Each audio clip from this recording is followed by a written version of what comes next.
So tonight we have Matt Ornstein with us from Accidental Courtesy.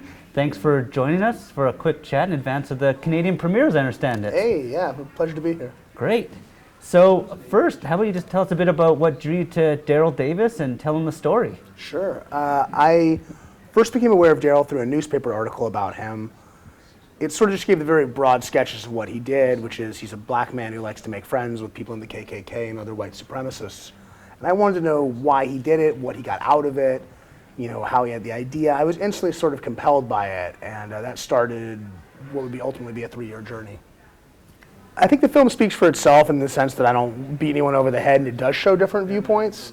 Daryl says a few things which I think are pretty undeniable, one of which is that when enemies are talking, they're not fighting, and when the talking ceases is when you have to be concerned. And I think that is pretty uniformly true. There's also this thing with him where he does things with people in person. Like obviously he uses the internet and he's not, a Luddite by any means, but he sits down with people and makes himself available and connects with them one-on-one. And I think we sort of have forgotten a bit about the importance of that. We all took that away from the production. Yeah, great.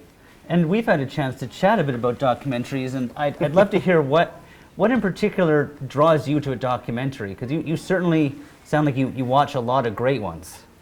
I watch a lot of everything, and so I'm pretty tough. When we were making this film, I was imagining someone sitting at home who's, tired, maybe had a couple glasses of wine, and they constantly are considering either shutting it off or going to sleep.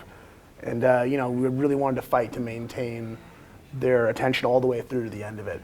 For me, it's a couple things. I mean, you need an interesting subject, but also, ideally, it should show you something you didn't know coming into it. You should walk out of it with a different viewpoint or a different angle or new information. There should be some surprises. This film certainly has a couple. Oh, great. And are there any coming up either that you might catch here or otherwise that you're really looking forward to seeing? Sure. I mean, it's interesting. I've been at festivals, so many festivals this year, and CUFF.Docs still has something every single day that I want to see.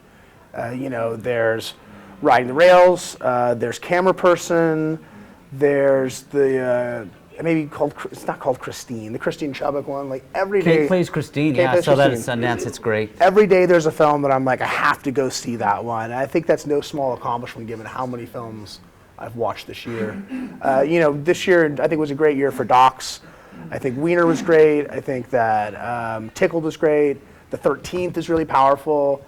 I mean, there's so many. It's really, they say it's a golden age of docs, and they might not be wrong. Yeah, well, we're so glad to have you at the festival, and thanks for taking a few minutes to sit down with me. Hey, it's such a pleasure to be here. The film's accidentalcourtesy.com if you didn't get a chance to see it here.